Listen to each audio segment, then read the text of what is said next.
下一个让给我。你说话算话，我有件事情想拜托你。也许他就是东皇。你们两个小家伙确实给了我很多。Pada Soul Land 2 episode 134 kali ini, situasi di medan pertempuran telah mencapai titik paling putus asa. Huo Yuhao sudah berada di ambang kematian. Tubuhnya tertusuk belati sebanyak 9 kali, darah mengalir deras, dan vitalitasnya nyaris habis. Ia seperti sudah setengah melangkah ke alam kematian, hanya tersisa napas tipis yang bertahan dengan kemauan keras. Di saat yang sama, segel pada Tang Wutong akhirnya terbuka sepenuhnya. Ingatan yang selama ini terbelenggu kembali membanjiri kesadarannya tanpa ampun. Rasa sakit mental dan emosional yang datang bersamaan membuat tubuhnya tak sanggup bertahan. Kakinya melemah dan ia langsung roboh di tempat. Namun sebelum siapapun sempat bereaksi, Long Xiaoyao melangkah maju. Sebagai Doluo Puncak, auranya langsung menekan seluruh area. Tanpa ragu, ia menghadang Huo Yuhao. Dalam kondisi paling genting, Huo Yuhao dan Tang Wutong kembali berdiri berdampingan, menyatukan kekuatan terakhir mereka, dan melancarkan serangan bersama. Segala teknik, jiwa bela diri, dan kekuatan jiwa yang tersisa mereka kerahkan tanpa sisa. Namun hasilnya tetap nihil. Serangan gabungan itu tak mampu memaksa Long Xiaoyao mundur satu langkah pun. Sebagai seorang Douluo Puncak sejati, Long Xiaoyao hanya tampak sedikit berantakan. Rambut putihnya agak acak, jubahnya tidak lagi rapi, tetapi itulah satu-satunya perubahan. Tidak ada luka, tidak ada darah, bahkan napasnya tetap stabil. Ia tidak murka. Sebaliknya, seulas kepuasan aneh muncul di wajahnya, seolah ia benar-benar menikmati penampilan luar biasa dari generasi muda di hadapannya. Dengan santai, Long Xiaoyao mengangkat tangan kanannya. Dalam sekejap, Tang Wutong terhisap ke udara. Tubuhnya terseret paksa ke hadapan Long Xiaoyao tanpa mampu melawan sedikit pun. Tak peduli seberapa keras ia mengerahkan kekuatan jiwa dan berontak, semuanya sia-sia. Di hadapan kekuatan absolut seorang Doluo Puncak, ia bahkan tak mampu menggerakkan satu jari pun. Long Xiaoyao menatap Tang Wutong yang tak berdaya dengan penuh minat. Ia tersenyum samar dan berkata dengan nada seolah mengenang masa lalu, bahwa jika dirinya 200 tahun lebih muda, mungkin ia akan menjadi salah satu pria yang mengejar gadis seperti dirinya. Kemudian, tanpa emosi, telapak tangannya menekan bahu Tang Wutong. Dalam sekejap, seluruh kekuatan jiwa Tang Wutong tersegel sepenuhnya. Di sisi lain, Huo Yuhao akhirnya tak sanggup menopang tubuhnya lagi. Kekuatan yang tersisa habis terkuras, dan ia jatuh tersungkur ke tanah. Dengan suara tenang namun dingin, Long Xiaoyao bertanya padanya secara langsung. Ia menyatakan bahwa jika ia benar-benar ingin mengambil nyawa mereka berdua, itu bisa dilakukan dengan mudah, tanpa usaha berarti. Huo Yuhao, meski wajahnya pucat dan napasnya berat, tetap mencibir. Dengan suara lemah namun tajam, ia membalas bahwa Long Xiaoyao hanya takut menarik perhatian Dewa Binatang. Jawaban itu membuat mata Long Xiaoyao menyipit sesaat. Ia membalas dengan dingin bahwa ia memiliki banyak cara untuk memutus campur tangan dari luar. Pada saat itulah, seberkas cahaya hitam melintas. Sebuah belati hitam legam, memancarkan aura jahat yang menakutkan, jatuh dan menancap di tanah tepat di depan kaki Huo Yuhao. Di tangan Long Xiaoyao yang lain, belati hitam identik telah muncul. Ia mengarahkan ujung belati itu ke Tang Wutong yang tak dapat bergerak, lalu mengumumkan sebuah permainan yang kejam. Huo Yuhao harus memilih, melukai dirinya sendiri, atau menyaksikan Tang Wutong dilukai. Aturannya disampaikan dengan kejelasan yang membuat darah membeku. Huo Yuhao akan diberi 9 kesempatan. Setiap kali Long Xiaoyao menyebutkan satu angka, Huo Yuhao harus menusukkan belati ke tubuhnya sendiri. Jika ia ragu atau menolak, maka Tang Wutong yang akan ditusuk sebagai gantinya. Hanya setelah 9 tusukan itu selesai, barulah mereka berdua akan diizinkan pergi. Ancaman itu menghantam seperti palu besar. Huo Yuhao membeku, tak percaya bahwa Long Xiaoyao, sang kaisar naga Doluo, sosok legendaris yang namanya disejajarkan dengan gurunya sendiri, seorang tetua Doluo Puncak, bisa menggunakan cara serendah ini. Menjadikan seorang gadis muda sebagai sandera, memaksa penyiksaan diri, Semua itu menghancurkan pemahaman Huo Yuhao tentang martabat seorang pembangkit kekuatan puncak. Namun, dengan nyawa Tang Wutong berada di ujung pisau, ia tak memiliki pilihan. Permainan itu dimulai. Belati hitam itu dingin membeku di telapak tangannya, dipenuhi aura kegelapan yang mematikan, terutama bagi mereka yang memiliki atribut cahaya. Huo Yuhao hanya bertanya satu hal, dengan nada dingin tanpa hormat, apakah Long Xiaoyao akan menepati janjinya? Long Xiaoyao menjawab dengan tenang, bersumpah atas status dan namanya sendiri. Cibiran tipis dari Huo Yuhao membuat ekspresi Long Xiaoyao mengeras sekejap. Ia tak berkata apa-apa lagi, dan langsung memulai. Saat angka pertama disebutkan, Huo Yuhao menusukkan belati ke perut bagian bawahnya tanpa ragu sedikit pun. Wajahnya tetap tenang, seolah yang tertusuk bukan dirinya sendiri. Namun rasa sakit yang datang bukan hanya nyeri tajam. Ada sensasi mati rasa dan perih yang aneh, seakan vitalitas hidupnya sedang dicabik-cabik secara brutal. Long Xiaoyao lalu menambahkan satu aturan lagi. Setiap tusukan harus menembus sepenuhnya. Tanpa berkedip, Huo Yuhao menekan gagang belati hingga mata pisau menembus tubuhnya. Satu demi satu, mengikuti hitungan dingin Long Xiaoyao, Huo Yuhao mencabut dan menusukkan kembali belati itu ke bagian tubuh yang berbeda. Saat tusukan kedua jatuh, darah hitam mulai menyembur dari luka di perutnya. Tang Wutong menyaksikan semuanya dengan hati hancur. Air mata mengalir deras saat ia menjerit, memohon, bahkan memohon agar luka-luka berikutnya dipindahkan kepadanya saja. Namun Huo Yuhao hanya menoleh dan memberinya senyum tipis yang hampir tak terlihat. Saat angka ketiga disebutkan, belati itu kembali menembus tubuhnya. Di tengah rasa sakit yang terus menumpuk dan kehidupan yang semakin terkuras, Huo Yuhao mulai berbicara kepada Tang Wutong. Anehnya, suaranya tetap stabil. Tenang. Seolah ia sudah siap menghadapi akhir segalanya. Seolah kata-kata itulah satu-satunya cara baginya untuk melawan siksaan tubuh yang semakin menghancurkan. Atau mungkin, di hadapan wanita yang wajahnya begitu menyakitkan karena terlalu mirip dengan orang yang paling ia cintai, Huo Yuhao ingin meninggalkan pengakuan terakhir di tepi kehidupan. Dengan suara yang kian melemah, ia mulai bercerita. Ia berkata bahwa dirinya memasuki Akademi Shrek saat berusia 11 tahun. Saat itu, ia hanyalah seorang bocah yang dipenuhi kebencian dan kebingungan. Tidak tahu arah hidupnya. Namun perlahan, berkat bimbingan para guru dan dukungan para sahabat, ia tumbuh menjadi dirinya yang sekarang. Ia menyebut teman sekamar pertamanya, Wang Dong, seorang pemuda berbakat luar biasa, sedikit takut kuman, pemalas, namun tampan dan menyebalkan. Ia mengingat pertengkaran-pertengkaran kecil mereka yang sepele, yang perlahan berubah menjadi persahabatan sejati. Ia juga mengenang momen ketika mereka menyadari bahwa roh bela diri mereka dapat berpadu, memungkinkan mereka menggunakan teknik fusi roh bela diri, hanya untuk berakhir menerima hukuman berat karenanya. Kenangan-kenangan itu membuat wajah pucat Huo Yuhao melembut, diselimuti kehangatan yang hampir tak masuk akal di tengah penderitaan. Pada saat itulah, tusukan keempat dan kelima datang berurutan. Suara Huo Yuhao semakin lemah. Pakaiannya telah basah kuyup oleh darah hitam. Namun ia tetap berbicara, seolah takut jika berhenti, kesadarannya akan runtuh sepenuhnya.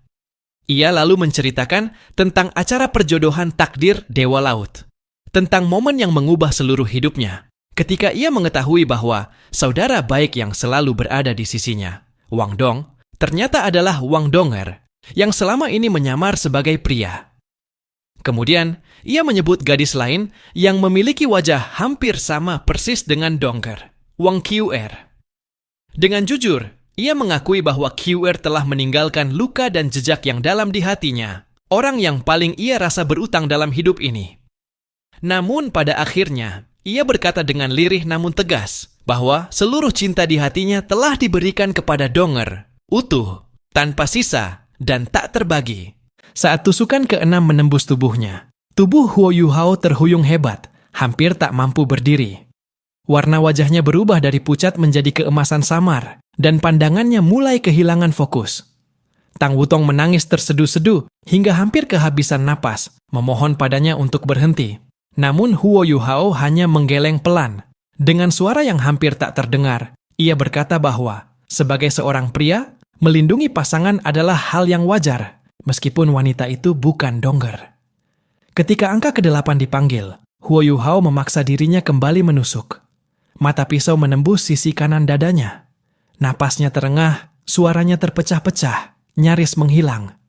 Ia lalu menyampaikan permintaan terakhirnya kepada Tang Wutong. Jika suatu hari nanti, ia bertemu seorang gadis dengan wajah yang sama seperti dirinya, maka gadis itu mungkin adalah Dongger. Ia memohon agar Tang Wutong menjaga gadis itu, namun jangan pernah menceritakan masa lalu di antara mereka. Ia percaya bahwa jika Dongger melupakannya, mungkin ia bisa hidup lebih bahagia. Baginya, itu sudah cukup.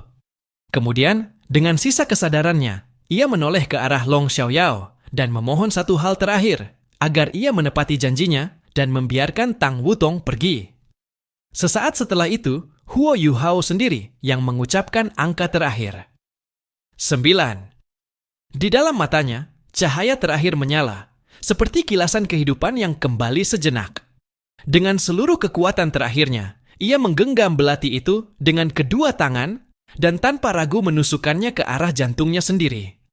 Pada detik itu, yang ia rasakan bukanlah ketakutan, melainkan kelegaan.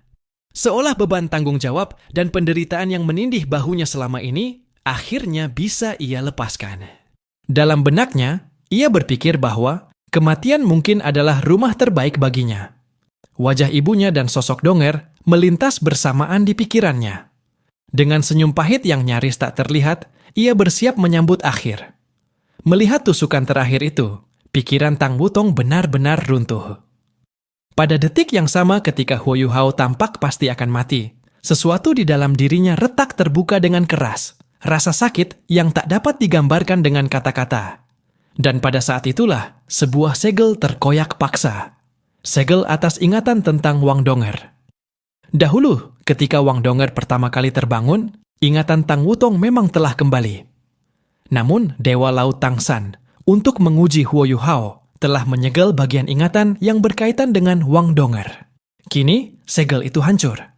Kenangan yang tak terhitung jumlahnya membanjiri kesadarannya seperti gelombang pasang. Guncangan mental yang terlalu besar membuat Tang Wutong langsung pingsan di tempat. Namun, kematian Huo Yuhao tidak terjadi. Pada detik kritis ketika belati hampir menembus jantungnya, sebuah kekuatan halus menyentuh mata pisau itu dan membelokkannya sedikit. Kesadaran Huo Yuhao tenggelam dalam kegelapan dan tubuhnya roboh ke belakang. Ekspresi Long Xiaoyao yang sebelumnya acuh akhirnya berubah. Ia menghela napas pelan, meletakkan Tang Wutong yang pingsan dengan hati-hati ke tanah, lalu bergumam memuji ketulusan dan kedalaman perasaan Huo Yuhao. Kemudian ia melangkah ke sisi Huo Yuhao, mencabut belati dari dadanya, dan membentangkan domain kegelapan, mengunci seluruh luka Huo Yuhao, agar tidak kehilangan vitalitas lebih lanjut. Gerakannya kini cepat dan serius. Setelah memeriksa kondisi Huo Yuhao, kepuasan muncul di wajahnya. Ia lalu memasukkan sebutir mutiara giok putih ke dalam mulut Huo Yuhao. Sambil menangani 9 luka tembus yang mengerikan, menarik kembali daging yang robek, Long Xiaoyao akhirnya mengungkap kebenaran.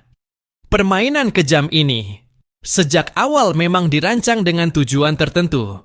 Untuk memaksa Huo Yuhao jatuh ke dalam kondisi selemah-lemahnya, tanpa sisa perlawanan, sehingga ia bisa menyerap dan naga yang sangat berharga. Long Xiaoyao akhirnya mengakui kebenarannya. Tanpa permainan kejam itu, Huo Yuhao sebenarnya tak perlu menderita sedemikian rupa. Semua yang terjadi dilakukan atas permintaan seorang sahabat lamanya, seseorang yang ia sebut dengan satu huruf saja, M. Ia menghela napas pelan, suaranya mengandung kelelahan yang jarang terlihat pada seorang Doluo puncak. Ia berkata bahwa ketulusan dan tekad Huo Yuhao hampir saja menggoyahkan hatinya. Bahkan nyaris membuatnya tak sanggup melanjutkan rencana itu. Namun ia tahu satu hal dengan jelas. Ia tidak mampu menghentikan Yi Xie dan gereja roh suci. Karena itulah, ia menaruh seluruh harapan untuk melawan mereka pada Huo Yuhao. Long Xiaoyao meletakkan Tang Wutong yang masih tak sadarkan diri di samping Huo Yuhao. Ia menatap kedua anak muda itu lama, lalu tersenyum, senyum yang maknanya tak dapat dibaca. Dengan suara rendah, ia mengucapkan sebuah kalimat kunci. Di dunia ini, kecuali mereka kembar, bagaimana mungkin ada begitu banyak orang yang terlihat persis sama? Ia juga menyatakan dengan tegas bahwa tidak akan pernah ada tiga mata kedua. Makna di balik kata-kata itu jelas. Hubungan antara Tang Wutong dan Wang Donger jauh lebih dalam daripada yang pernah dipahami Huo Yuhao. Ketika Tang Wutong kembali sadar, ia tertegun. Huo Yuhao ada di sisinya, hidup. Dan yang lebih mengejutkan, kondisinya tampak sama sekali tidak buruk. Namun kebingungan langsung menyergapnya. Di dalam pikirannya, kini terdapat lautan ingatan yang sebelumnya tidak pernah ada. Arus kenangan itu datang terlalu tiba-tiba, membuat jiwanya kacau, panik, dan kehilangan arah. Ia membenci perasaan kehilangan kendali itu. Namun jauh di lubuk hatinya, ia juga merasakan kehangatan dan keakraban yang datang bersama ingatan-ingatan tersebut. Akhirnya, Tang Wutong mengangkat Huo Yuhao ke punggungnya dan membawanya kembali ke Sekte Tang. Setelah memastikan Huo Yuhao ditangani dengan baik, ia pergi seorang diri menuju Pulau Dewa Laut dengan alasan akan menjalani kultivasi tertutup. Namun kenyataannya, ia hanya membutuhkan waktu untuk merapikan kekacauan dalam benaknya. Hari demi hari berlalu. Perlahan, ia mulai memahami segalanya. Sebenarnya, penilaian Huo Yuhao sejak awal tidak salah. Ia adalah Wang Donger. Atau lebih tepatnya, ia pernah menjadi Wang Dong. Namun ingatan yang kini ia miliki bukan hanya milik Wang Donger. Ia teringat bahwa selama bertahun-tahun bersama Huo Yuhao sebagai Wang Donger, ia tak pernah menceritakan masa kecilnya. Alasannya sederhana. Pada saat itu, Wang Donger sama sekali tidak mengingat masa kecilnya sendiri. Kini, ia adalah Tang Wutong yang utuh. Bukan sekadar Wang Dong, bukan pula hanya potongan kehidupan Wang Donger yang berpusat pada tahun-tahun bersama Huo Yuhao. Ia juga memiliki ingatan masa kecil Tang Wutong, serta fragmen kenangan yang tampaknya berasal dari Wang Qr. Semua itu membuatnya linglung dan kehilangan pegangan. Namun ada satu hal yang tak tergoyahkan di dalam hatinya. Ia tidak bisa kehilangan Huo Yuhao. Bagi dirinya, Huo Yuhao terlalu penting. Namun di saat yang sama, ia tidak ingin membohonginya. Ia tidak bisa begitu saja mengaku sebagai Wang Dong sepenuhnya, karena ia memang adalah Tang Wutong. Selain ingatan masa kecil dan fragmen Wang Qr, ia juga memiliki kenangan yang sepenuhnya milik Tang Wutong dari masa ketika ia dan Huo Yuhao terpisah. Lapisan identitas yang saling bertumpuk itu membuatnya takut dan ragu. Ia tidak tahu apakah Huo Yuhao bisa menerima seseorang yang serumit ini. Seseorang yang tidak sederhana sama sekali. Dan bahkan dirinya sendiri belum sepenuhnya memahami siapa dirinya yang sebenarnya. Ia membutuhkan lebih banyak waktu. 7 hari kemudian, Huo Yuhao akhirnya terbangun dari koma. Ia terkejut saat mendapati dirinya berbaring di kamar yang sangat familiar, tanpa satupun luka di tubuhnya. Tidak hanya itu, kekuatan jiwanya melonjak deras seperti pasang laut, jauh melampaui kondisi sebelumnya. Ia bahkan bisa merasakan batas kultivasinya mulai melonggar. Keadaan ini bertolak belakang sepenuhnya dengan kelemahan sekarat yang ia ingat. Beberapa orang bergegas masuk ke kamar, terkejut sekaligus gembira melihatnya sadar. Mereka mengatakan bahwa ia telah tidak sadarkan diri selama 7 hari penuh. Setelah memastikan dirinya benar-benar hidup, yang tersisa di hati Huo Yuhao hanyalah kebingungan. Dari Nan Qiu, ia mengetahui bahwa Tang Wutonglah yang membawanya kembali. Namun setelah menempatkannya di Sekte Tang, ia pergi tanpa menjelaskan apapun. Huo Yuhao menghela napas dalam hati. Tang Wutong memang bukan Wang Donger. Ia tampak tidak terlalu peduli apakah dirinya hidup atau mati. Ia mulai memaksa dirinya mengingat dan berpikir. Bagaimana mungkin ia selamat dari 9 tusukan fatal itu? Bagaimana semua luka itu bisa sembuh? Mengapa kekuatan jiwanya justru meningkat, bukannya runtuh? Pada detik terakhir, belokan belati itu jelas merupakan perbuatan Long Xiaoyao. Namun mengapa? Mengapa Long Xiaoyao memaksanya dengan kejam di satu saat, lalu menyelamatkannya di saat berikutnya, bahkan meningkatkan kultivasinya? Tujuan apa yang tersembunyi di balik semua kontradiksi itu? Huo Yuhao menyadari satu hal.